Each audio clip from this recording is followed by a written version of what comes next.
কি ব্রো, কোন দল সাপোর্ট করেন? ব্রাজিল নাকি আর্জেন্টিনা?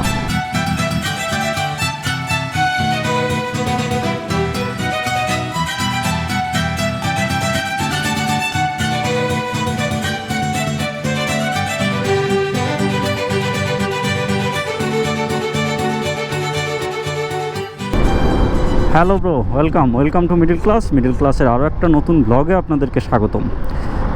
এই বের হলাম একটু বাসা থেকে, কিছু কাজ জমে আছে, যাওয়া লাগবে বেশ কয়েকটা জায়গায়। সুন্দরবন কুরিয়ারে যাওয়া লাগবে, কাটাবন যাওয়া লাগবে, বেশ কিছু কাজ আছে। তো যাই হোক, তো এই ভাবলাম এক ফাঁকে আপনাদের সাথেও একটু গল্প করে নিই। চারপাশে তো দেখতেই পাচ্ছেন বেশ রমরমা, মানে ফুটবলের অবস্থা।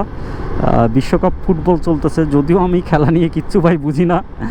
কেউ জিগাইলে যদি বলেন যে ভাই কোন টিম সাপোর্ট করেন, তাও ঠিকভাবে বলতে পারবো না। ছোটোবেলা থেকে এমনিতে আর্জেন্টিনা, আমি তো খেলা দেখি না ভাই, কিন্তু কেউ বলতে যে আর্জেন্টিনার সাপোর্টার, ওইটাই। ওই এক দুজন হাতে গোনা খেলোয়াড় ছাড়া আমি কাউকে চিনিও না, জানিও না। তবে এইটুকু জানি যে কাতারে বিশ্বকাপ ফুটবল হইতেছে।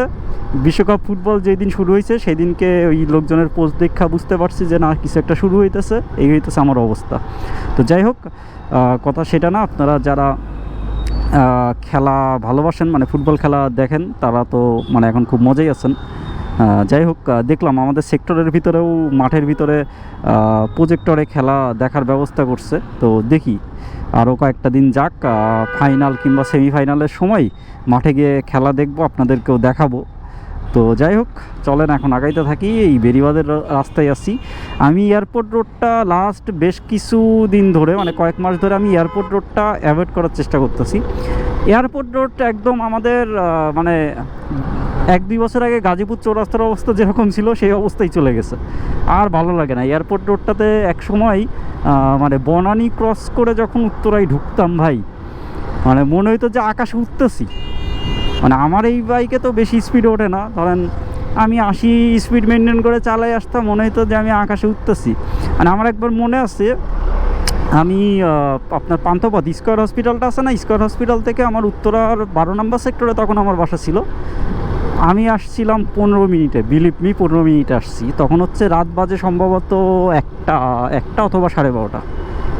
তাহলে চিন্তা করেন, মানে নর্মালি আমরা যখন হাইওয়ে রাইডে যাই, আমি আমার বাইকের ক্ষেত্রে বলি, আমি যখন সিঙ্গেল রাইড করি, আমার সাথে কোনো গ্রুপমেট থাকে না, আমি একা থাকি, তখন আমি চেষ্টা করি ঘন্টায় 50 কিলোমিটার রাস্তা কাভার করার, যদি ভালো রাস্তা থাকে। মানে ধরেন সাপোজ ঢাকা চিটাগাং হাইওয়ে, আমি ঘন্টায় 50 কিলোমিটার রাস্তা কাভার করি। সেইখানে আমার সাথে যদি পিলিয়ন থাকে, তাহলে আমি চেষ্টা করি ঘন্টায় 40 কিলোমিটার রাস্তা কাভার করার, 40 থেকে 45। যাই হোক, কথা সেটা না। কথা দেখেন, আপনি ঢাকার ভিতরে উত্তরা থেকে ধানমন্ডি যাবেন, ধরেন অ্যারাউন্ড 20 কিলোমিটার রাস্তা। এই 20 কিলোমিটার রাস্তা যাইতে আপনার বাইকে 1 থেকে 1 ঘন্টা তো লাগবেই, মিনিমাম 1 ঘন্টা কিন্তু লেগে যাবে। তাহলে চিন্তা করেন, মানে অর্ধেক রাস্তা আপনার কাভার করতে সেম টাইম লাগে। তো এই হইতেছে আমাদের ঢাকা শহরের ট্রাফিক কন্ডিশন। আমরা বাইকাররা তো তাও একরকম। এই যে গতকালকে আমার একটা ফ্রেন্ড আসছিল আমার বাসার নিচে উত্তরাতে। ও বললো 4:30টার সময়, মানে প্রাইভেট কার নিয়ে আসছিল, তো ও বললো 4:30টার সময় রওনা দিছে ধানমন্ডি থেকে, আর উত্তরায় এসে পৌঁছাইছে তখন খুব সম্ভবত 6টা কি 6:30 বাজে, আরও বেশিও বাজতে পারে। তাইলে অবস্থাটা বুঝে নেন, এই হইতেছে ট্রাফিক কন্ডিশন। তবে এই বেরিবাদের রাস্তাটা আমাদেরকে বাঁচাই দিছে। আমরা যারা উত্তরাবাসী, মানে ঢাকার দিকে আর কি যাই, তারা অনেকেই আমরা এই বেরিবাদের রোডটা ইউজ করতে পারি। তো এই বেরিবাদের রোডের অনেক ঝামেলা আছে, এটা আমি এর আগেও বলছি। বেরিবাদের রোডটাতে খুব রাফ অ্যান্ড রাশ ড্রাইভিং হয়। তো এখানে একদম নতুন রাইডার যারা, তারা এই রাস্তাটাতে ওঠার চেষ্টা করবেন না, কিংবা উঠলেও খুব সাবধানে রাইড করবেন। এখানে আসলে সাবধানে রাইড সব রাস্তাতেই করা লাগে, এই রাস্তা বলে না। তবে এই রাস্তাটাতে যেই সকল গাড়ি ঘোড়া চলে তারা একটু রাফ ড্রাইভিং করে, তো এই কারণে একটু কেয়ারফুলি যাওয়া উচিত। আর এইখানে হইতেছে অনেক বালু বিক্রি হয়, মানে অনেক বালুর ট্রাক দেখবেন যে এই বালুগুলা এখান থেকে ক্যারি করে নিয়ে যায়। রাস্তায় প্রচুর বালু পড়ে থাকে, এরকম নুড়ি পাথর থাকে। এই কারণে বাইকের চাকা স্কিড করার চান্স আরও বেশি থাকে, বিশেষ করে টার্নিংগুলো নেওয়ার সময় কিংবা রাতের বেলায় খুব সাবধানে রাইড করবেন, কারণ বালুগুলো সাধারণত বিক্রি হয় রাতের বেলা।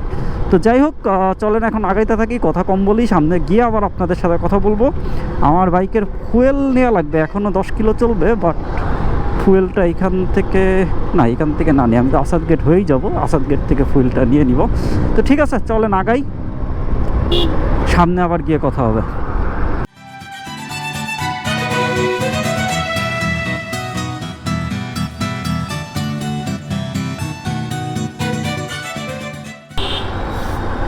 ওই দেখেন সামনের সিএনজিটা পুরোপুরি মানে ছাদের উপরে কিছু গাছপালা লাগাইছে, আর চারপাশটা কিছু এই যে প্লাস্টিকের গ্রিন কার্পেট টাইপ, গ্রাস কার্পেট, ওইটা দিয়ে ঢেকে নিছে।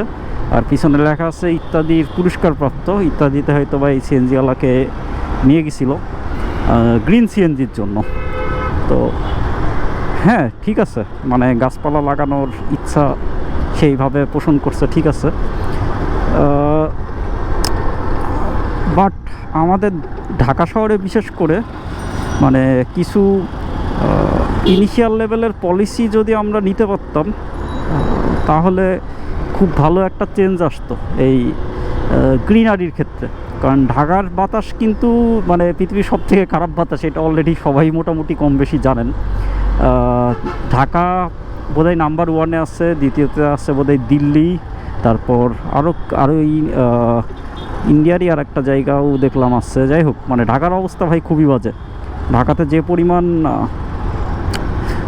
পলিউশন হয়, মানে সেটা বাতাস বলেন, সাউন্ড বলেন, মানে পানি বলেন, কোনো কিছুই আসলে সুবিধার না ঢাকার। আমরা থাকি ঠিকই, কিন্তু থাকা লাগে তাই আসি, এরকম একটা অবস্থা। তো যাই হোক, সেটা কথা না, কথা হচ্ছে চেঞ্জ আসবে হয়তোবা। জেনারেশন আগেরগুলা যারা চেঞ্জগুলো আনতে পারেনি, হয়তোবা এখনকার জেনারেশন কিংবা এর পরবর্তী জেনারেশন সেই চেঞ্জগুলো নিয়ে আসবে, সেটাই হচ্ছে কথা। জ্যাম জ্যাম আর jam,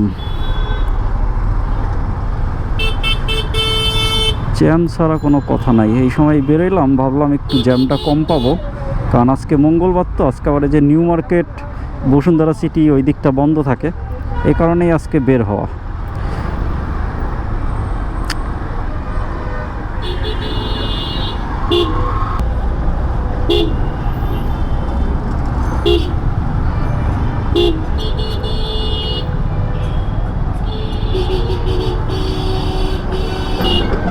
fuel time bro, fuel নিতে হবে।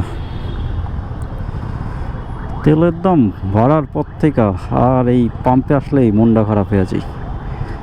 আগে নর্মালি তেল নিতাম আমি 200 থেকে 250 টাকার, এখন হচ্ছে 150 টাকার তেল নিই, 150 টাকার তেল ভরে ভরে চালাই। আর অনেক মানে লম্বা জার্নি হলে সেই ক্ষেত্রে চেষ্টা করি 300 টাকার তেল নেওয়ার। যাই হোক, কমবে, কোনো একদিন কমবে। ঠিক আছে, আগে ফুয়েলটা নিয়ে নিই।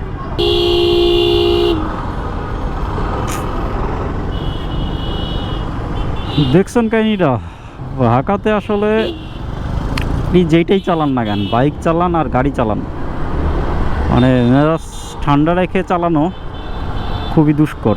কারণ এই যেই সকল উজবুকদের কারণে, মানে যারা নিয়মকানুন মানে না, উল্টা পাশ থেকে গাড়ি চালাই, তাদের কারণে যে আমরা ঝামেলাই পড়ি, এগুলো যদি তারা বুঝতো কিংবা এইটুকু বুদ্ধি তাদের মাথায় থাকতো, তাহলে তো হয়েই যেত।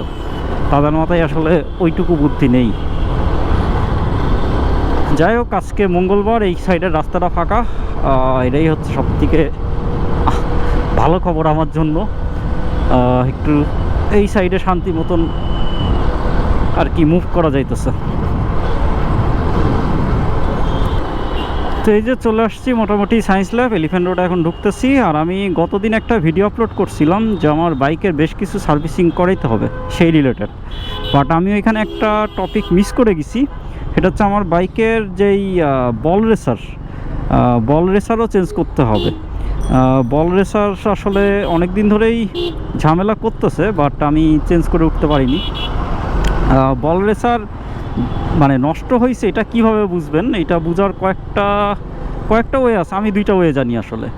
একটা ওয়ে হইতেছে আপনি বাইকটা ডাবল স্ট্যান্ড করে নেবেন, তারপর বাইকটা সামনের চাকাটা উঁচা করে একটু চাকাটা ধরে নাড়া দিবেন, দেখবেন যে ওইখানে একটা, মানে ওটা কেমনে বুঝাই, এটা তো প্র্যাকটিক্যাল একটা জিনিস। যাই হোক, আমি তো এখন বাইকে আছি, ডাবল স্ট্যান্ড করতে পারতেছি না, ওটা আর কি ওইভাবে করে চেক করা যায়। ওটা আপনি মেকানিকের কাছ থেকে শিখে নিন। আর আরেকটা জিনিস আপনাদেরকে দেখাই, এইটা তারান রাস্তা তো কিছুটা ফাঁকা আছে, দেখানো পসিবল। ধরেন আমি যখন এই বাইক রাইড করা অবস্থায় বাইকের হ্যান্ডেলটা এখন তো ধরে আছি, এখন যদি আমি ধরেন বাইকের হ্যান্ডেলটা ছেড়ে দিই, হ্যাঁ, এই যে দেখেন বাইকের হ্যান্ডেলটা এই স্পিডে কিন্তু ঠিকঠাক আছে, কিন্তু আমি এখন স্পিড আমার আছে 40-তে। আমি যদি এইটা 60 আপ করি, মানে 60-70 স্পিডে যাই, তখন আমি যখন এই বাইকের হ্যান্ডেল বারটা ছেড়ে দিই না, ওটা কাঁপতে থাকে। তো এই কাঁপাকাঁপি হয় মূলত হচ্ছে আপনার বল রেসারের ঝামেলা থাকলে, মানে বল রেসার যখন নষ্ট হয়ে যাবে তখন এরকম বাইকের হ্যান্ডেল বার আপনি যখন একটা স্পিডে বাইকটা রান করবেন, বিশেষ করে হাইওয়ে রাইডের ক্ষেত্রে, তখন এটা বোঝা যায়। আমার তো এখন দাঁড়ান, না এখন এই স্পিডে বোঝা যাবে না, এই 40-50-এ বোঝা যাবে না, এখানে তো রাস্তা নেই এরকম স্পিড তোলার মতন। যদি থাকতো আমি আপনাদেরকে দেখাইতাম যে কী পরিমাণ কাঁপাকাঁপি হয়।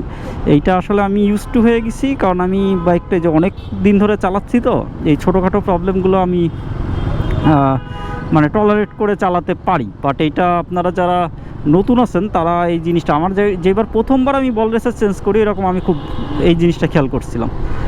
সব দিকে দেখি পতাকা উঠতেছে, দেখছেন? খালি হইতেছে ব্রাজিল আর আর্জেন্টিনা, এই দুইটার পতাকাই বেশি উঠতেছে। বাকি পতাকাগুলো আমি তো ওইভাবে চিনি না, যেমন এইখানে একটা পতাকা আছে, এটা কোন দেশের পতাকা কে জানে, ইটালি হইলেও হইতে পারে। যাই হোক, ঠিক আছে, এখন আমি এই যে কাটামুন চলে আসছি, আমার কাজগুলো সারি। আর আজকেরটা জাস্ট একটা ছোট শর্ট ভিডিও ছিল যে আমি আসলাম আপনাদের সাথে গল্প করতে করতে, এইটুকুই, বিশেষ কিছু নাই এই ভিডিওতে দেখানোর, দেখাইতেও পারি নেই। তো ঠিক আছে, থাকেন, জাস্ট এই ভিডিওগুলোর মাধ্যমে আপনাদের সাথে কানেক্টিভিটিটা বজায় রাখছি, কারণ ভিডিও না দিলে একটা গ্যাপ পড়ে যায় সব কিছু মিলায়। তো ঠিক আছে, আজকের মতন এখানেই বিদায় নিয়ে নিচ্ছি। সামনের দিন দেখা হবে হয়তোবা নতুন কোনো গল্পে, নতুন কোনো রাস্তায়। সে পর্যন্ত সবাই ভালো থাকেন আর সাবধানে রাস্তায় চলাফেরা করেন। Take care.